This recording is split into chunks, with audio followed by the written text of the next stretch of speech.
Hey, welcome everyone. This is Virginia Parsons, your Hangout mentor and the host of the Inspirational Business Women show, where it is my passion and my purpose to help you, the entrepreneur, reach new heights of visibility, social influence, and success using Hangouts on Air.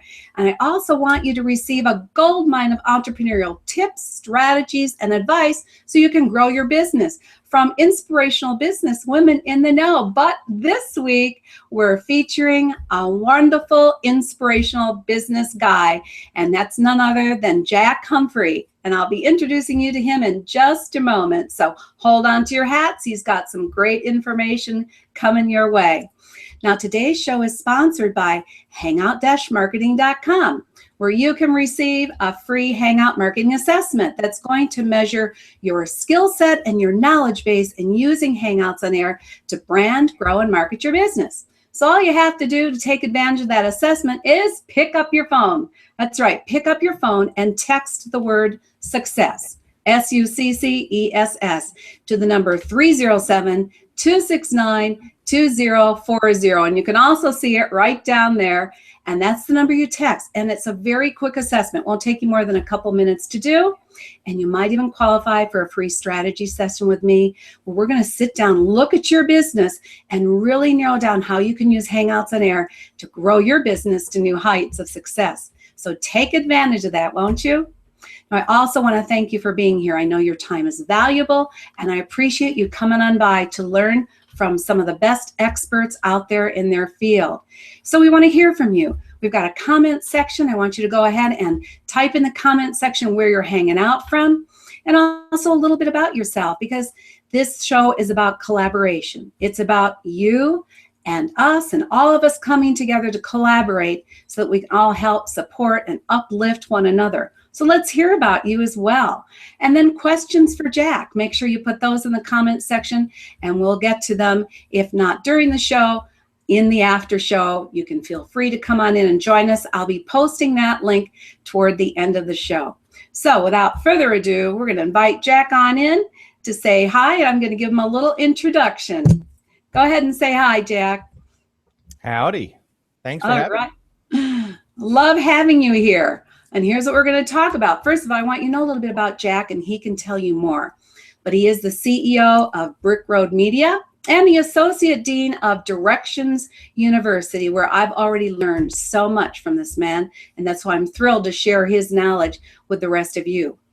And we're going to talk about how to get more engaged traffic to your blog or your website using advanced blog marketing strategies.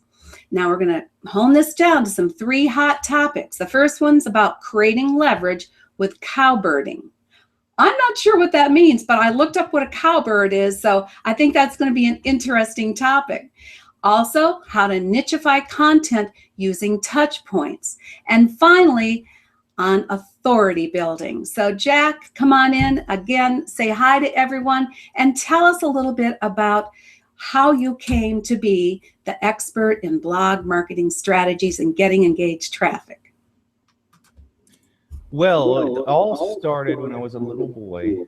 Actually, it started in the 90s when I was tracking, and I was doing a whole bunch of work with nonprofits and taking them out in the wilds of southern New Mexico, southern Arizona, northern Sonora, and Chihuahua, Mexico, and tracking wildlife and doing wildlife surveys and doing all kinds of road ripping. There were a bunch of illegal roads carved into the Forest Service lands, and we would find them and ask the Forest Service, do you want to maintain this road? No, it's not on our map. Okay, we'll help you rip it out. So we could return it back to the wild and wildlife. There's some wildlife that won't cross even a dirt path, let alone a whole road or a 2-track. So it was really essential to what we did. But we would bring volunteers from LA and New York and all over, city slickers. And they were typically members of groups like mine or Sierra Club, things like that. And while their hearts were in the right place, they weren't really savvy to, the Southwest environment and the dry desert and the mountains and everything else and the critters that ran around like scorpions and snakes and things like that. And so we did a little education in exchange for their labor and their donation. And so I taught people how to track. And that's where I honed all my skills to do what I do today on the web to this day. So in 2000, I kind of retired from that. And in 1998 to 2000, I was looking around the web thinking, well, I'm ruined. I've been working for nonprofits my entire professional life thus far. I can't have a boss, so I'm going to have to do something on the internet. And I didn't know anything because I had been out in the woods, right? I didn't know anything about the internet or making websites or anything at the time. And so I just went with what I know. And what I knew was, okay, well, there's a lot of successful things going on, a lot of successful sites. Let me backtrack their success and see what's up.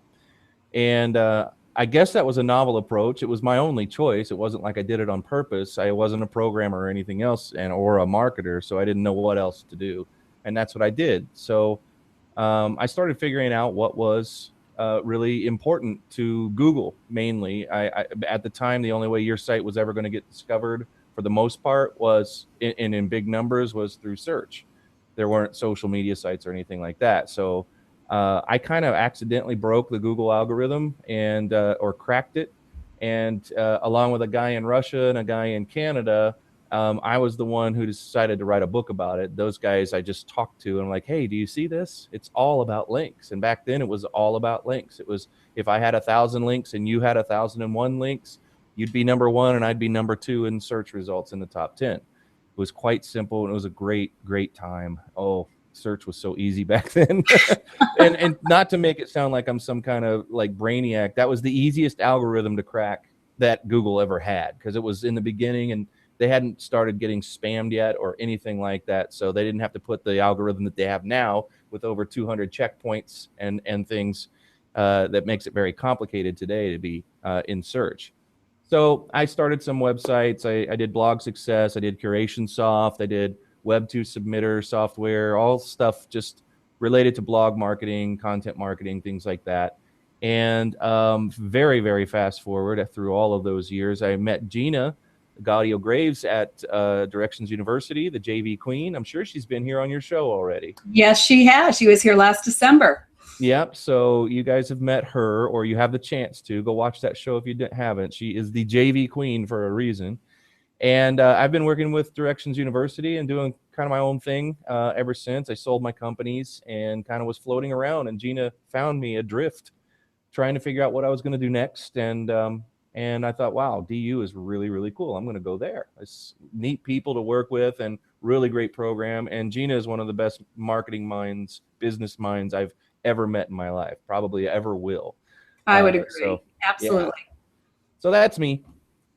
Well, that is a short synopsis, but how fascinating just to think about what you cracked literally as far as the Google algorithms are concerned. And now I know things have changed a lot, as you said. What are there, 200 touch points now? 200 checkpoints? 200 and some. I mean, nobody really knows. And even people who work on the algorithm are so sectioned off that I don't know that there's too many people in the world that ever know really the whole breadth of, because I was thinking about writing a fiction book. And it starts with a guy waiting in the parking lot at Google who just grabs a guy and stuffs him in his van, who is the engineer behind the Google algorithm, so he could get certain really high dollar things that he's got already set up ranked number one, in Google. Like, go change the algorithm and then put me at number one for the most expensive affiliate programs for Amazon and the most expensive stuff, so I can just rake in cash for 24 hours. Probably to do something awesome, like get a kid a new heart transplant or something. I really didn't flesh it out, but I did feel like wanting to hang out at the Google parking lot sometimes and like, what would it be nice to invite one of those engineers out for a coffee? And if he didn't want to go, shove him in my van so that I could get him to do my bidding and put me at number one for the best keywords on the planet. I think back then mesothelioma was the big one. Like, that keyword people were paying $110 per click for, or something like that, to just to get that traffic. Yeah. So I was going to have a site set up with keywords like that to just get all of that stuff. Fun, but never wrote the book. Never wrote the book, but you the whole thing. You have written books, though. You've written several. Talk about those for a minute, and what your most recent one is offering for viewers. The first book I wrote, that was the still the most famous. I've never gotten the response that I did from that book again yet. But was power linking. And that was the one talking about the algorithm and teaching people how to get lots and lots of traffic from Google for any keywords they want and showing up wherever their market surfs. So that's still my mantra. That's still what I show people how to do, is how to, be everywhere that your perfect demographic target market is. It's just a wildly different internet now. And then I wrote the Authority Black Book, and I guess in a different way that was really bigger than power linking, because it ultimately ended up with a $750,000 day in 2008. It built a list of 50,000 really quickly, and then that 50,000 list turned into a launch that we had that fall. That was my biggest day on the internet, $750,000, and I'll take it. I wanted $1 million, but not too shabby for sure.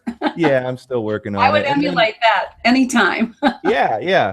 I mean, if that's a failure, then I'll take it. Yeah. Right. So, and then I wrote Bending the Web is my most recent. Well, no, not my most recent now. Bending the Web, which is still all around how to think really weird and differently about the web. And basically, you'll find in anything that I've written that I run away. When I see a crowd forming around some tactic or some idea, I, run fast. So I hit social media first. I made the first book about how to succeed with social media free, and everybody else you had to buy the information. It was so valuable. And that's how I built the 50,000 list in about a week. I was the only one in town. I had $197, what I was going to sell for $197, the Authority Black Book. I just made it free, and I made everybody mad, and except for the people who got it, and then they're freaking out. And that's how that came about. And then Bending the Web is sort of like some of the stuff that we'll talk about today. And my latest one is the Amazing Traffic Vortex that I wrote with Gina at Directions University. Still the same kind of stuff that I've always done. I really love to show people how to get attention, but how to do it differently.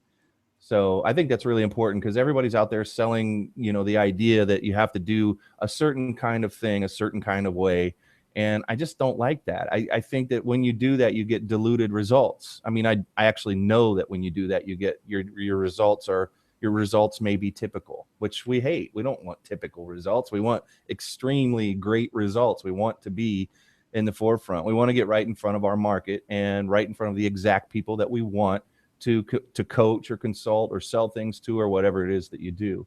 And there's a lot more ways than what the flavor of the day marketing might tell you. All those little infographics you see all day, what times to post to Facebook and all that stuff. And as soon as I see that, or any of my students or clients see that, they're instructed to just run in the other direction, because we know everybody's over there doing that. That leaves all of this over here as opportunity. And that's where I really love to play, is over here. Oh, yeah. And I want to play over there with you in that sandbox. So yeah, it's nice. There's nobody there. They're all chasing the ice cream truck down the street, or the squirrel up the tree. And while they're distracted, we do our thing.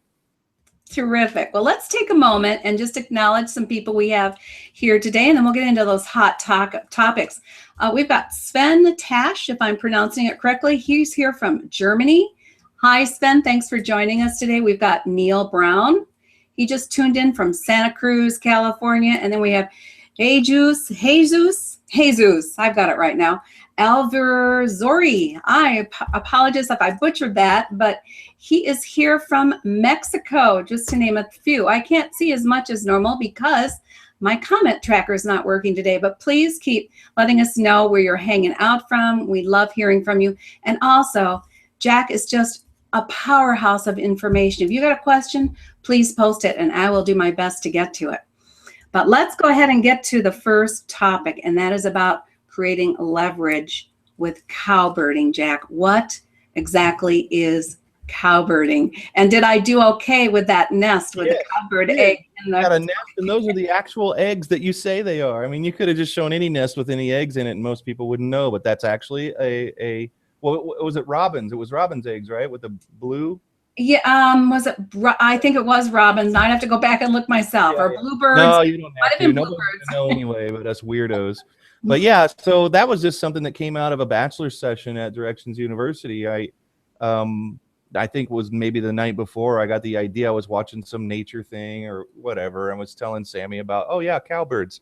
So they're really smart. They don't raise their own young at all. Cowbirds just do not raise their young. And you would wonder, well, how does the species propagate with that kind of a, and what they do is they put their eggs in other less fortunate birds' nests, and they're not really providing any service. So the analogy kind of comes to an abrupt end when you're like, wow, that cowbird is making them raise this baby bird. And of course, this huge baby bird hatches.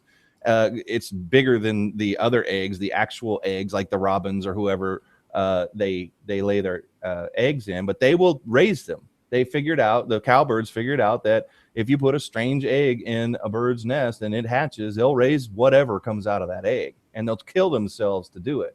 And they practically do, because they have to run around and feed their own hatchlings, and they got to feed this giant thing that doesn't look like them or whatever, but they imprint. And that is exactly where the analogy ends. The cowbird is very smart, and it takes advantage of a situation. And we don't do that, of course. But when we plant our eggs in someone else's nest, so to speak, that's using leverage, and we're creating win-win-win scenarios so that the egg, the person who's got our egg in their nest is actually benefiting, as opposed to the birds who have to work so hard. And the end user or the consumer is the main benefactor of the integration marketing that we set up. So basically, cowbirding is an interesting way to get someone's attention to pay attention to something that's called integration marketing, which just isn't as cool.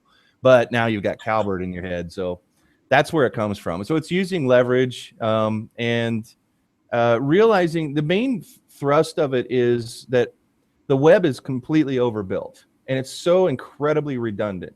Virginia, you have a website or two. I have a website or two. We both have servers and hosting, way more than we need, way more bandwidth, just in case we have a great big sale or something and something big happens. And even then, we'll just increase it a little bit, and then we lower it a little bit afterwards, because our background traffic doesn't have to be covered by. So we have all this stuff, and you have copy on your site. I have copy on my site. We deal with similar markets in some ways, and everybody in the same industry is dealing with the exact same market.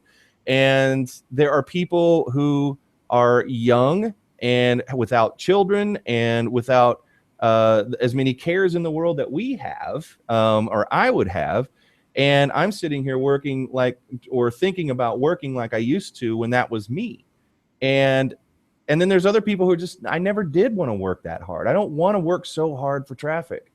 And so my solution is, well, since everything is so incredibly redundant, and there's people out there who have the time and the ability and the energy to go out and do a perfect content marketing campaign and a perfect social media campaign, and really just stay up all hours and do all the work that you guys already know is kind of a big, hard, hairy pain in the butt sometimes, and it's stressful, right? Yeah. And I just decided not to do that anymore. I don't generate much of my own traffic anymore. It's generated by instead of facing my market directly and saying, hey, everybody, one at a time, come in here and I'll coach you, or here we've got this great program or whatever. That's how most people market. And it's hard. It's really, really, really hard. No matter what the headline on the latest sales letter or anything says, there's work involved and a learning curve. And so instead of that, I just switched my focus to my peers and my betters in my market, who are totally pulling down the exact audience that I want. They're totally nailing it with paid advertising, social media marketing, content marketing, blog marketing, all of that stuff. And I'm like, wait, you are getting my people to buy your stuff.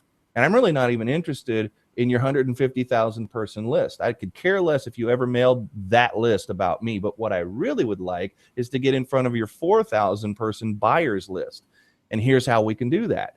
So here's the cowbirding part. We take our product, we take something really valuable, really helpful, and extremely targeted to why those people bought the product from our soon-to-be integration partner over here, and attach it to that. And so we first go to the partner and say, I can help you get your conversions up, because I can help you offer people more when they're getting ready to check out than you're offering right now. And what we can offer is, and it's typically a free membership to an incredibly valuable membership that's targeted directly to marketers, do-it-yourself entrepreneurs, things like that. It works in every single market, though. So it's got to be something incredibly valuable and real. And it can't feel like a tacked on bonus, because if you guys have bought products before, the first thing that you want to do when you get logged in is download something or get started with what you bought. And if you feel like there's this ancillary little thing over here, here's a bonus that I just used to trick you to buy my thing or push you over the edge or whatever. If they feel like that, they're not going to get around to it for a while or at all. They're going to feel like, well, you just tack that on. And plus, I'm just here to do this. This is what I really bought, and that's just a bonus. Integration marketing is different. You want the bird to take care of that egg, and take care of that baby that pops out of that egg. So integration marketing, we set it up so that it is part of the process of when you log in to take care of whatever it is that you bought, the main product. It's maybe 4 steps, and the 4th step in the process of that buying thing is get into Motivation to Profit at Directions University. It's a free thing. Get in there for 30 days, and there's tons of stuff you could totally steal in 30 days and then cancel. So it's really, really valuable just on the face. And then if you want to stay, which is what a lot of people want to do because we work really hard to make that awesome, then they stay. And then the integration partner gets the commission. The their customer likes our integration partner a lot more because they're bringing more value to the table, and he's not really having to do anything, or she's not really having to do anything, but put that little extra step in there at check-in, sign up for the affiliate program, and it just goes. And we consult with people because it's really valuable. We have all this time to do this work because we're not out there doing social media. We're not out there doing content marketing to the degree. We still do it, but we don't have to do it because this is where our customers come from. Now this person is using all of their considerable draw in the market to bring in our exact customer that we want. And what they find when they get inside is step 2 or step 3 or 4, go join Motivation to Profit. And here's why. And they bring it right into their program and why it's so important. So you have to find really good nests to put your eggs in. They have to have the criteria that they have to match up with the criteria that you need for that to happen. So that's cowbirding in a nutshell. Well, and that's powerful leveraging too, because you're only working with the buyers. Right. You're not, as you said, you're not worrying about the 150,000 list. You're looking at the 5,000 buyer list, and that's what you're providing the value for. Mm-hmm. So yeah, not wasting your time at all. That's very powerful information. I hope you all get that down in your brain, find the right kind of JV partners that you can really complement and provide true value for what their buyers are already purchasing, and provide more to enrich the program or the offering that they already have. So great tip number 1, put that in your pocket and take it home with you to the bank. Let's talk about topic number 2, which is nichifying. That's a new word, nichifying your content with touch points. Let's get into what are touch points in your mind, Jack? Well, so you can write an article today about something that will generally appeal to your targeted market. And a lot of people are like, well, isn't that what we want to do anyway? Because you said, or somebody said, I'm sure you guys have heard this before, target them and target your market so that you can talk more directly to them. And that's fine. But once you got to the point where you thought you had targeted your market, I would go about 10 steps further and really target within the niche to talk to certain people. So if one example we brought up on a bachelor's program or a bachelor's class the other day was the article that you would write typically to match your whole market, that your whole market would be interested in, nichify it a little bit more and write it to the part of your market that likes dogs, for example. And so I wrote an article the other day on Jack Humphrey just to set an example to get people thinking about it. And I know that not all of the people who pay attention to me are dog lovers. Some are cat lovers and some don't have any pets at all and don't want pets. But I wanted to appeal to people on such a visceral level. I wanted to write a laser targeted article to just a segment of the people that I would like to attract and get attention and have new clients and all of that kind of stuff who were dog owners. So one of the examples that we had from a long time ago is the guy named Frank Kern, and a lot of people probably know him. He's a very famous marketer. He had a dog training book, and the dog training book was like, I had a dog cookbook, a cookbook not to cook dogs, but how to cook for your dog. there was a lot of confusion from certain countries around the world. They're like, this is not what I wanted. And I'm like, that's not what I wanted to give you either. You're not cooking dogs. I'm not going to let you. I love dogs. So, but anyway, we all had dog products back then. I don't know why, but Frank had one, but he did something really interesting with it.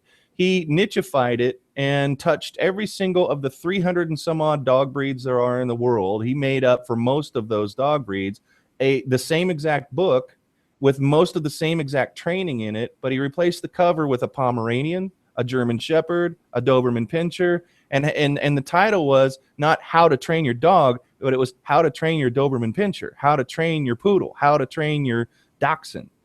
And of course, you have to understand right off the bat, if you've been marketing very long at all, how much more appeal that must have had to somebody who owns a Dachshund, who's like, oh, great, they really get me because my Dachshund is different. It's not a Doberman Pinscher. It's not a German Shepherd. It's stubborn. It looks funny, and it does different things, and it's bred for different things. So I don't want to read a general training book. I love the fact that you have a Dachshund book. And so Frank made a killing with this. He had basically the same book with different covers on it and different websites for poodle and, you know, all the different breeds, and made a much better connection. His conversions went way up from what he had when he had a general book and he was just selling it to anybody who owned a dog.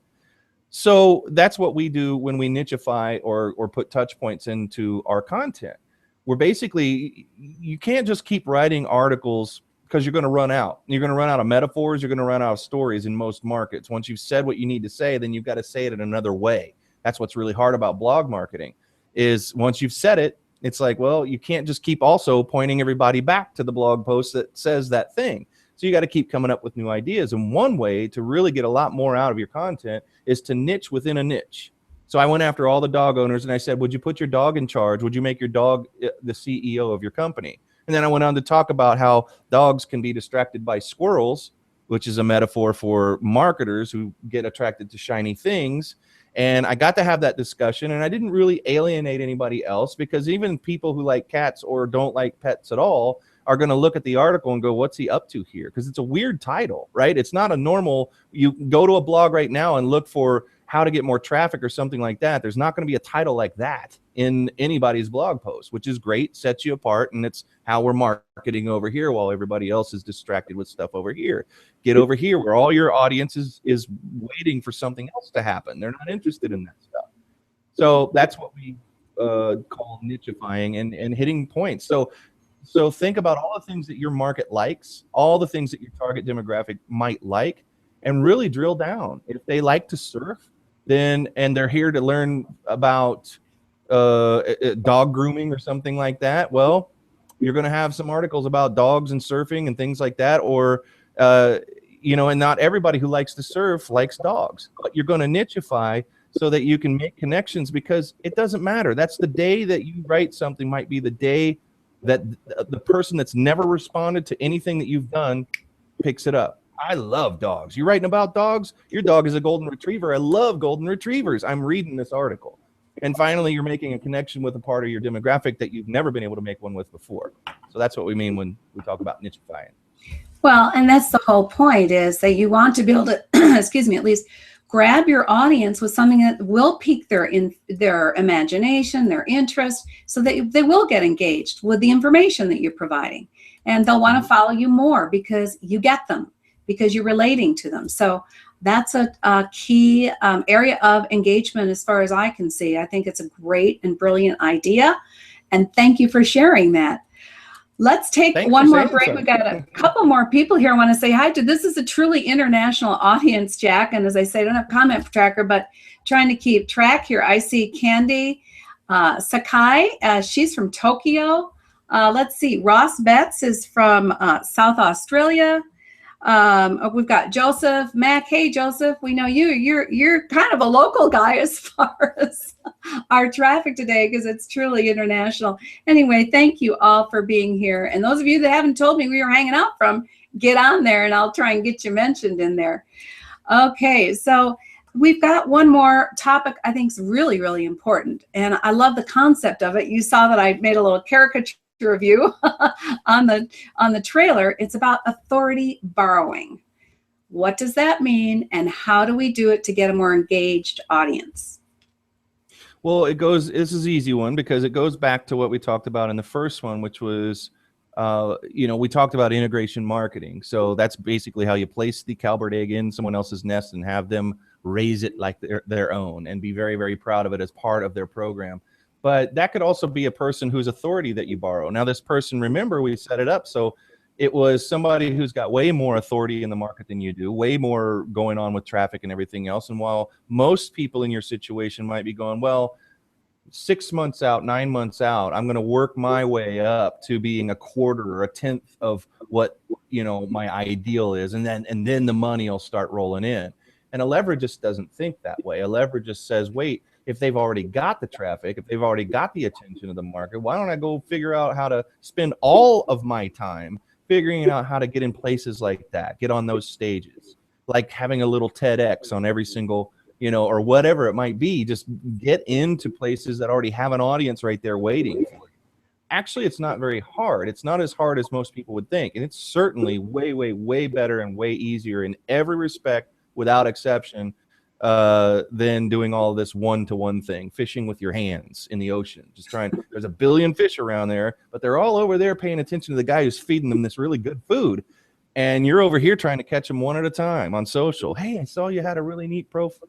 That is not marketing. That is absolutely not leverage. So this part is the same thing. You got to get authoritative right away. You got to break into new parts of your market. If you've been around for a while and you've got some authority, there's always more authority to gain. There's always a bigger fish out there somewhere. And there are a lot of examples of how people do that. They go on, shows. They go on. I'm borrowing Virginia's authority right now. That's what, you guys know her better than you know me. And now she says I'm okay because I'm on her show. She must think somebody should listen to me. And so that's why some people are like, all right, well, if Virginia says so. And that's the thing, is if you go out and you find somebody who you would like to be an integration partner with, that you'd like to do some cowbirding with, there's more. A leveragist always finds more opportunity than the first thing that you say, or the thing that you send them an email and say, hey, I would like to talk to you about this. You never want to talk to somebody like that just about one thing, but just let them know, here, let's talk about this or whatever on this call. I'd love to, or however you do it. But you're always looking for other things. So somebody that you would want to integrate with and have integration marketing or a joint venture with is also somebody that is always going to have authority that you can borrow in the market. And that authority jumps you way, way, way ahead when it is pointed in your direction, depending or to the degree that person is, however much more popular than you are in the market and has the attention of a lot more of your market than you do. And so authority borrowing is just doing anything that you can to get on the stage that they've already set up. So think about Bonnaroo, or think about Woodstock or whatever, and think about being on that stage. All those unknowns. Jimi Hendrix was an unknown at Woodstock. Everybody was just slack jaw, just wow. And all of these other guys that came on, a band called the Grateful Dead, and there were some people who knew about them, but most people, this was their biggest introduction to them. That's the kind of thing that you're doing. And after Woodstock, the whole world knew about the performers that got on this incredible stage. And they didn't build that stage. Jimi Hendrix didn't put the nails in that stage and bring all the people to the show or anything like that. He had no draw power at all because he was an unknown. So they're just like, come, we're going to have a lot of music in general. There was no reason to bring up Jimi Hendrix or even people like Santana. There was no reason to bring it up because people would have been like, whatever. They came for the event itself. And there are people out there with state kind of like that. If you can think in terms of people who have a big draw, then get on their stage, be an opening act, help them out with their education, help them out with offer them free stuff. Say, I would love to come in and train your members. I would love to come in and train your audience on this thing. Well, what do you want? Nothing. Just let me come in and do it. And people have to switch their thinking around because it's so hard to give things away when you're already thinking, I need to start getting paid more, or I need to start getting paid at all for what I do. And, but you can't go to somebody and say, hey, I want to sell your people my stuff. That doesn't work. It never works. So don't do that. But I would love to give your people a great training on something that I do. You don't have to give away everything that you know. You don't have to do full-blown coaching or one-on-one or any junk like that. But just do something to make an impact first on the person, on the joint venture partner, enough to say, yeah, my people would really like that, and then sell it through their people. So like the way to a guy's heart is through his stomach, they say. The way to another marketer's heart is through their audience. So if you can paint a picture, here's how your audience is going to feel about you after I'm done teaching them what I know, then it's done. And that is really, you can rewind this a couple of times, but that is the biggest part, is you make them see through the eyes of their audience. And that's all they care about. They're successful to the degree that their audience continues to love them, evangelize them, and everything else. And so if you can paint a picture that they believe that their audience is going to love them so much more, and they're going to be able to attract so many more audience members because of the training that you're going to do, or whatever it is. I just keep bringing up training, but whatever it is you're going to do for them, then you've got them. And that's 100% of the time. It takes a real weirdo to hear a pitch like that and say no. It can happen though if they feel like you're going to overshadow them. So be very careful if you have somebody who's got a really big audience, but they're a little diminuted. They're a little under. And if you're overtone, or if you're too big of a personality, you want to tone it down a little bit so they don't feel like you're going to show them up in front of their audience, which, rarely ever happens, but sometimes it's things that you watch out for. It's really a lot of human behavior. It's a lot of psychology. It's a lot of stuff to pay attention to that is not said. Things that are said between the lines are really important in these kinds of things. But you have all the time to do these sorts of things, because the payoff of this is like you spent 12 months building a huge reputation on social and content marketing and getting in the search engines and everything, but you're not doing that. You're going for the jugular right now. And that's how a lot of people have done it. If you read articles, success things, little blog posts about how I got where I am, a lot of people in your industry, you've watched them come out of nowhere. And all of a sudden they're on the biggest stage in your industry. And you're like, what the heck? I've been doing this for 2-3 years and they're already there. That's how it happened. And that's how it happened 100% of the time without exception. There is no other way that somebody can do that. And so now you know that exists, that it's real, because you've experienced it before. You've seen somebody do it. And now I just told you how to do it. So go. So authority. I love it. Well, this is great information. Let me get myself here. Authority borrowing is, to me, the bottom line about it is giving. I mean, you start from a standpoint of giving, and giving genuinely valuable information. As you say, don't give away the farm, but give enough so that people have something to start with right away, and that also keeps them wanting a little bit more. And that's the one main point I got from the other main point I think is really valuable, is that because I've experienced this at some events where a guest has been so over dynamic compared to the speaker that you're right. They stood out in comparison, I think, too much. And so, yeah, always bring yourself into alignment with the personality of the main presenter, and make sure that what you say and how you say it is complimentary. That's what I pulled from that. One last point, really quickly, the other way to authority borrow is to have somebody like Gary Vaynerchuk on your show, like I did when I was doing a podcast called Website Chats. And that guy overshadows everybody on the planet. There's not another louder, more gregarious guy on the planet than Gary Vaynerchuk, the wine library guy.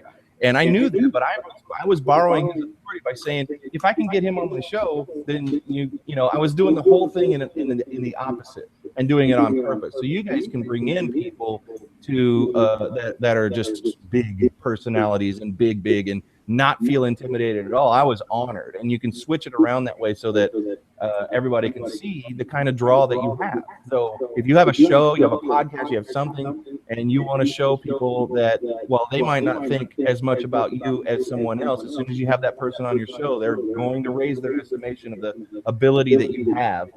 If Gary Vaynerchuk is going to be on Jack's show, there was really nobody else that would ever dare turn me down. I could call anybody else that I wanted in the business and have them and come on the show, and basically just say, yeah, I just had Gary on last week. And they're like, all right, I'll be on. So it works in that direction too. Terrific, Jack. This is just very powerful information, and I hope everyone's taken some real golden nuggets home with them that they can apply in their own business to get more engaged traffic and to leverage yourself. I am posting the link to come into the after show right now, and I know it'll take you a moment or two, but I hope that you will come in and say hi to Jack and bring a few questions his way. If you have a few questions about what we've covered, please feel free to come on in. We do not have, by the way, we do not have a, since I don't have the comment tracker, we can't worry about some of the questions that I see you have here, but if you bring them in, great. If not, Jack and I will look at these questions afterwards and we'll be sure to get some answers to you, because this is really powerful information and I want all of you to be able to take advantage of it and apply it in your own businesses. So before we say goodbye, Jack, do you have any final thoughts or, big don't miss this point that I just made that you want to clarify? Yeah, just try it. I think a lot of people might be feeling, or some people may be feeling, okay, that sounds good for you. It doesn't take any special talent to do this. It really doesn't. Any time that you've ever seen somebody go somewhere you didn't think that they should be so easily be welcomed into something, or it's amazing. I study people like that and I backtrack their success and I'm like, hey, you didn't know this, or this, and you're supposed to know this, and this to get into this market, to be where you are. How the heck did you do it? The way they did it is nobody ever told them they couldn't. And they were just like, well, here's the opportunity over here. Why is everybody else trying to do it this way? I'm just going to go over here. And they just walked in the front door. And it's really just a matter of people just not knowing. Don't know so much. Don't be too self-critical about your skills. Don't count crow thinking, well, I've got to be able to do all of these different things, and then I'll be able to go talk to Gary Vaynerchuk, or I'll be able to go talk to somebody. There are people out there who are ready to walk right by you and just go, I don't know, he seems like a nice guy. Let me go shake his hand. And basically that's what we're doing. And people are surprised by that because there is a protocol in every industry. And we generally, in our culture and in many cultures around the world, we have the same kind of protocol. Well, we've got to do this and hold our hats this way and everything. And then there's people like us that just walk around that line of people that are all trying to get themselves ready to succeed. And we're like, well, I mean, I'll learn what I need to learn later. I'm sure that this is a nice person. Let me go talk to them and help them out and offer them some help. And it really takes them by surprise. They don't really know what to do with that because everybody's playing that game over there, and I come from over here, and they're like, wow, this is refreshing. You're not trying to do all the crap that these guys are doing over here to get my attention. I don't really even like that. I don't like the way they do that. They find you refreshing in that sense too. Well, listen, Jack, I'd like to say to everybody, if they would like to play in the sandbox with Jack and Tina, all they need to do is go to directionsu.com, correct? And they can get more information? Yep, directionsuniversity.com. All right. Sounds great. Thank you so much for being here with us today, Jack. We really appreciate it. This is a powerhouse filled with valuable information, tips, and strategies. So I hope that you all go out there and take action. You know that that's what I'm all about, is taking action on the information you get so that you can make a difference in the lives of so many others with your own business. If you have time and would like to come into the after show, please do so now. We'll look forward to seeing you there. And until next week, thank you for being here, Jack. Thank you, everyone else, for taking the time. I appreciate you, and I'll look forward to seeing you next week on the Inspirational Business Women Show. Bye-bye now. Bye, thanks.